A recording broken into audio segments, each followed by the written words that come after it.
I know this chapter might be boring, but please एक चीज हमेशा याद रखना कि अगर कोई चैप्टर किसी भी स्टूडेंट्स को बोरिंग लगता है या ऐसा लगता है कि हम ये चैप्टर छोड़ देंगे, एग्जाम में नहीं पढ़ेंगे, just get this straight. जितना इस चैप्टर से please do not worry, do not take any tensions because that is useless.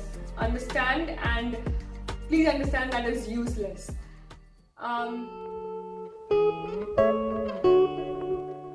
Good morning, good afternoon, and good evening to all my students and my viewers. Today is Saturday and we are doing our chapter Freedom from the book Kaleidoscope, which is prescribed for both JAC as well as CBSE, and the subject is Elective English. Now, in the last class, we discussed about how freedom is seen from a different angle when it comes to rich and when it comes to poor. So there is a major difference between rich and between poor and how they are treated, because you can turn to page number 122 in the complete English translation. The text is also on the screen. Here we saw that here the lines which are written that we are given the power of vote, and when we do not like the people who is elected as a leader, and when the leader is not working properly, and when we try to raise questions and objections, हम लोग को बोला जाता है कि हम लोग को वोट देने का मौका मिला था और वो वोट हम लोग यूज कर चुके हैं.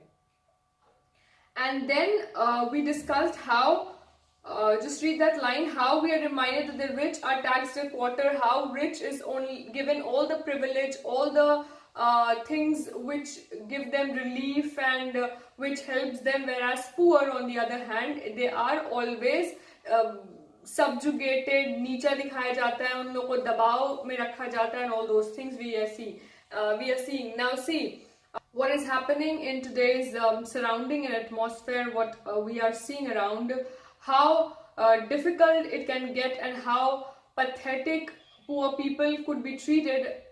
It's not a big surprise or anything which is hidden. हम लोग देख पा रहे हैं अपने आँख से कि जो गरीब होते हैं, जो डाउन ट्रॉडन होते हैं, जिनका कोई वर्ल्डली लेवल में कुछ स्टेटस नहीं होता, उन लोग किस तरीके से ट्रीट किया जाता है. So how less freedom they have, we are seeing it today in our daily lives. In fact, we are seeing it every day. खास करके आजकल में जो हम लोग को दिख रहा है, everybody knows what I'm talking about, वो कितना ज़्यादा painful हो सकता है किसी के लिए. So let us come back to the chapter. Now in the next paragraph, as it is written on the side of the paragraph, we are talking about how writers are made bad people. So here, those people who try to raise objections when it comes to the government, जो आवाज उठाते हैं, जो बोलते हैं नहीं ये सरकार ठीक से काम नहीं करी, नहीं वो सरकार ठीक से काम नहीं करी, कैसे उन लोगों को बदनाम कर दिया जाता है, चाहे वो राइटर्स हो या सेलिब्रिटीज हो या कोई भी ऐसे लोग हो जो एक लेवल पे हैं और वो गवर्नमेंट के अगेंस्ट जा रहे हैं, कोई इंस्टीट्यूशन के अगेंस्ट जा रहे हैं, कैसे उन लोगों को बदनाम किया जाता है. That is discussed in this paragraph. You can see the line as it begins. Whenever famous writers protest against this imposture, say Voltaire or Rousseau and Tom Paine in the 18th century, or Cobbett and Shelley, Karl Marx and Lassalle in 19th century, or Lenin and Trotsky. So different writers' names are given, and how it is being said here कि कैसे ये लोग जो एक level पे पहुंच चुके थे, कैसे ये लोग जब किसी बड़े इंस्टीट्यूशन या किसी गवर्नमेंट के अगेंस्ट जब जाते हैं तो कैसे इन लोगों को भी एक बैड लाइट में प्रेजेंट किया जाता है, and all those things. Now I know everybody can relate to it because it's happening in our country to a very great extent. Now drop down to that the last line of the paragraph, which is saying that then our diplomatists, after having for years denounced the revolutionary leaders as the most abominable villains and tyrants, have to do a right turn and invite them to dinner. So here it is being said that वो diplomatists हम लोग के वो जो एक अच्छे level पे लोग थे, आफ्टर वो लोग सारे रेवोल्यूशनरी लीडर्स, जो डिप्लोमेटिस्ट कौन होते हैं, जो लोग दोनों साइड के बातों को समझते हैं, जो लोग ना इस साइड के होते हैं ना उस साइड के होते हैं, जो लोग दोनों तरीके को का साथ देते हैं, दोनों को एक साथ लेके चलते हैं अपने साथ, वो लोग डिप्लोमेटिस्ट होते हैं, जो अपना काम निकालना जानते हैं सिचुएशन को संभाल के ना। वो लोग इतने साल से जो रेवोल्यूशनरी लीडर्स हैं, फॉर एग्जाम्पल जो इंडिपेंडेंस टाइम में भगत सिंह थे, महात्मा गांधी थे, और भी लोग थे, लाल बहादुर शास्त्री, ये लोग जितने भी लोग थे उन लोग को डिनाउंस करता है। उन as an they are not revolutionary leaders America में थे, उन लोग को डिनाउंस करके, डिनाउंस मतलब उन लोग को नकार के, खत्म करके, उन लोग का जो इंडिविजुअलिटी है या उन लोग का नाम खत्म करके, ये लोग क्या करते हैं, वही टायरेंट्स, वही जुल्म ढाने वाले लीडर्स, वही विलेंस को फिर से अपने घर पे डिनर पे बुलाते हैं। तो ये डिप्लोमेटिस्ट लोग, जो लोग बिजनेसमैन होते हैं, या जो लोग एक ऐसे लेवल पे जहाँ उन लोगों को पैसे की कमी नहीं है, अपना काम निकल रहा है, ये लोग उन गवर्नमेंट या उन लीडर्स को, जो लोग बदमाश हैं, जो लोग गलत कर रहे हैं पब्लिक के साथ, उनको ही आखिर घर बुला के खाना खिलाते हैं और साथ देते हैं। Alright, now turn to page number 123. I'm just sweeping through the chapter because see, it's a long, lengthy chapter, and I don't want you to just इंसान नीचे गिरे जा रहा है, वैसा नहीं चाहते हैं. So just be with me, and we are proceeding with the chapter. Now though this prodigious mass of humbug is meant to delude the enslaved masses only, it ends in deluding the master class much more completely. So here we are being told both the people of lower class and upper class are sent in this delusion, are sent in this, जिसको भ्रम बोलते हैं, क्योंकि हम लोग को लगता है कि सिर्फ लोअर क्लास है वो लोग ही बेवकूफ बन रहा है, उन लोग का फ्रीडम छिना रहा है. पर सच एक्चुअली क्या है कि जो मिडिल क्लास और जो लोग अपर क्लास को बिलोंग करते हैं वो लोग भी बेवकूफ बनते हैं in the name of freedom. सिर्फ लोअर क्लास बेवकूफ नहीं बन रहा है, मिडिल और अपर क्लास भी बेवकूफ बनता है. Okay,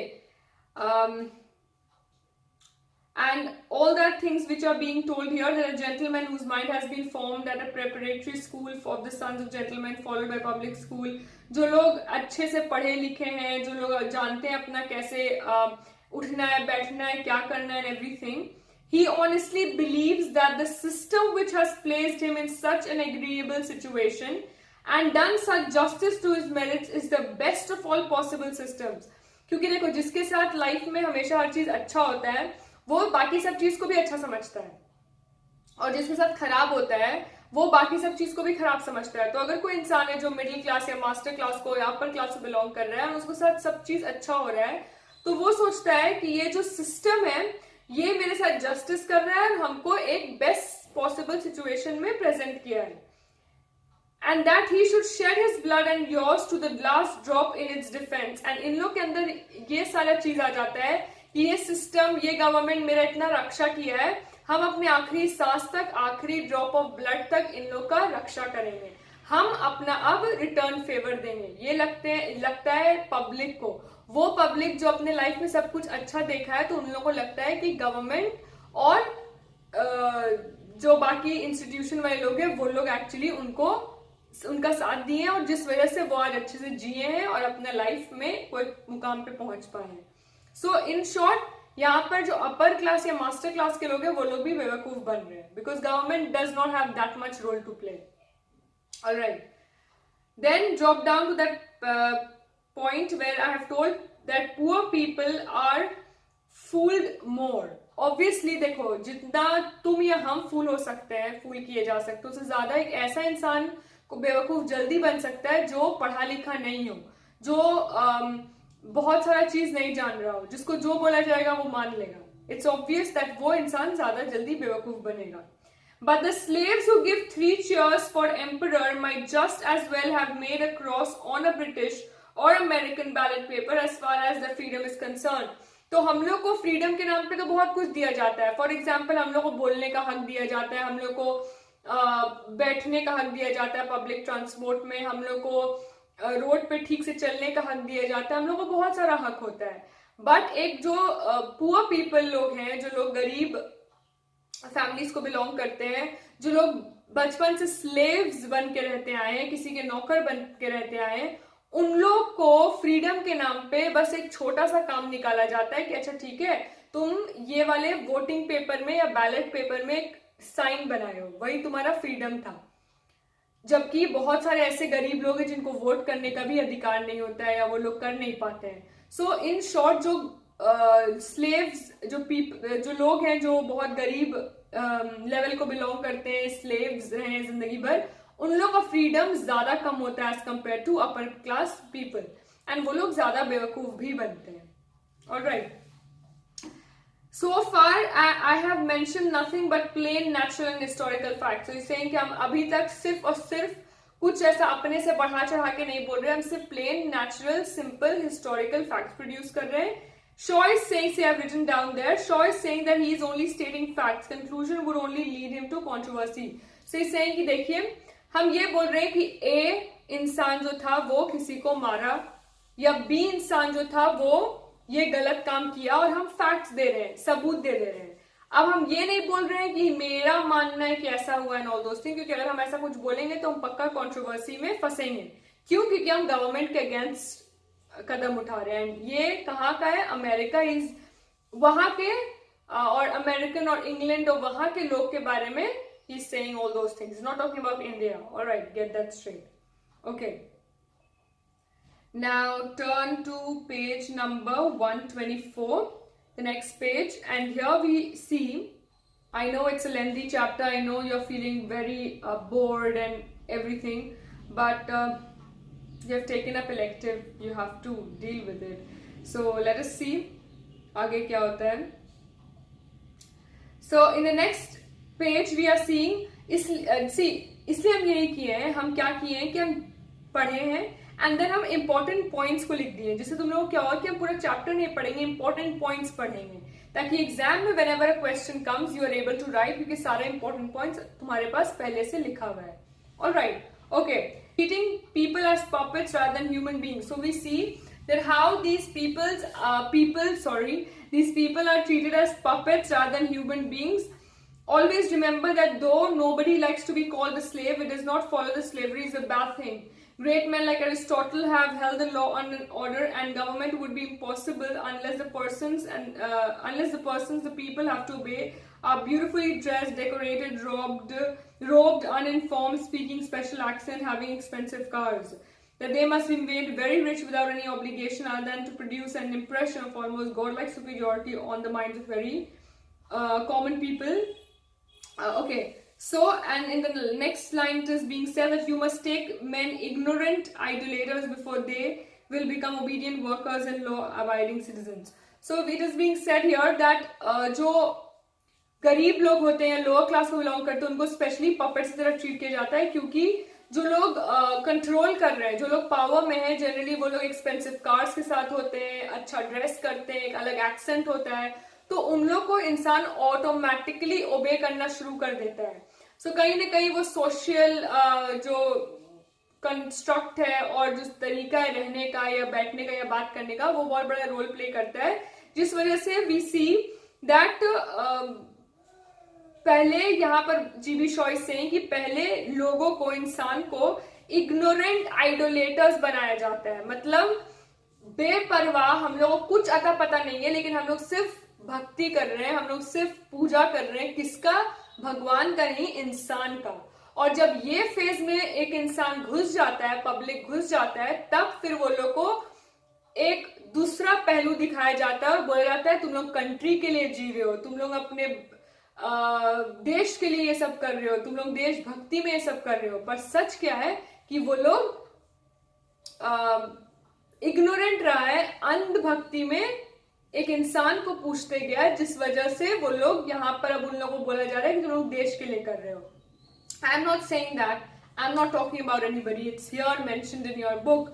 g.b.shaw is talking about people who have been fooled. उन लोगों को बोला गया कि तुम लोग का फ्रीडम है, देखो तुम लोग देश के लिए सेवा कर रहे हो, पर असल में उन लोगों को बेवकूफ बनाया गया है और सिर्फ अपना पूजा करवाया गया है और देश का नाम दे दिया गया है. This is what is happening. Now in the next paragraph we talk about common people are neglected. Focus is only on powerful people with wealth. So again, जिन लोग के पास पैसा है, गाड़ी है, बंगला है, उन लोग पे फोकस जाता है. जिन लोग कॉमन है, जो लोग वो लोग को बिल्कुल ध्यान नहीं दिया जाता है. Simple thing is written here कि जब कोई औरत या जब कोई विमेन, जब कोई ग्रुप ऑफ वुमेन जाती है और अपने राइट के लिए लड़ती है, तो पता चलता है कि जो वुमेन कैंडिडेट बैठे हुए हैं पार्लियामेंट में, वही लोग वो सारे कॉमन विमेन को या कॉमन जो वर्कर्स उन लोगों को कुचल के चुप करा देते हैं। क्यों? विमेन ही विमेन की दुश्मन बन रही है। लेकिन एक लोअर क्लास या एक ऐसे लोग जिन लोगों का माइंड बिल्कुल डेवलप नहीं है, उन लोग को फ्रीडम देना जरूरी नहीं समझते। Okay, next paragraph we talk about human nature could only be change at young age. So he's saying, g.b.shaw is saying in the next paragraph, you can see it on the screen also, कि human nature एक ऐसा चीज है जिसको इंसान change नहीं कर सकता है, लेकिन हम लोग फिर भी ये माना जाता है कि यंग एज में, फॉर एग्जाम्पल एक ट्री है, पूरा बड़ा हो चुका है, तुम उसके ट्रंक को हिला सकते हो? नो। लेकिन एक छोटा सा ट्री, बस अभी प्लांट ग्रो हुआ है, तुम उसको मोड़ सकते हो? यस। क्यों? क्योंकि वो अभी छोटे एज में है। तो जब कोई छोटे एज में होता है, उसको सही रास्ता दिखाना और बदलना बहुत आसान है एज कंपेयर टू जो ऑलरेडी बड़ा होके ट्रंक वाला ट्री बन चुका है। Okay, so here again is saying that it can be changed only at young age. Now only 2 pages are left of this chapter.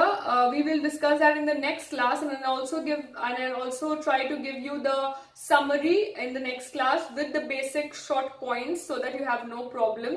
And I know this chapter might be boring, but please एक चीज हमेशा याद रखना कि अगर कोई chapter किसी भी स्टूडेंट्स को बोरिंग लगता है या ऐसा लगता है कि हम ये चैप्टर छोड़ देंगे, एग्जाम में नहीं पढ़ेंगे, जस्ट गेट दिस स्ट्रेट, जितना इस चैप्टर से तुम समझे हो उसका एक आंसर बनाओ, उसका एक लॉन्ग आंसर बनाओ पॉइंट्स के साथ, एंड देन पैराग्राफ में, एंड देन उसको अच्छे से याद करो या उसको समझो। क्योंकि हम लोग लाइफ से बहुत कुछ सीखते हैं पर कुछ चीज ही अपनाते हैं।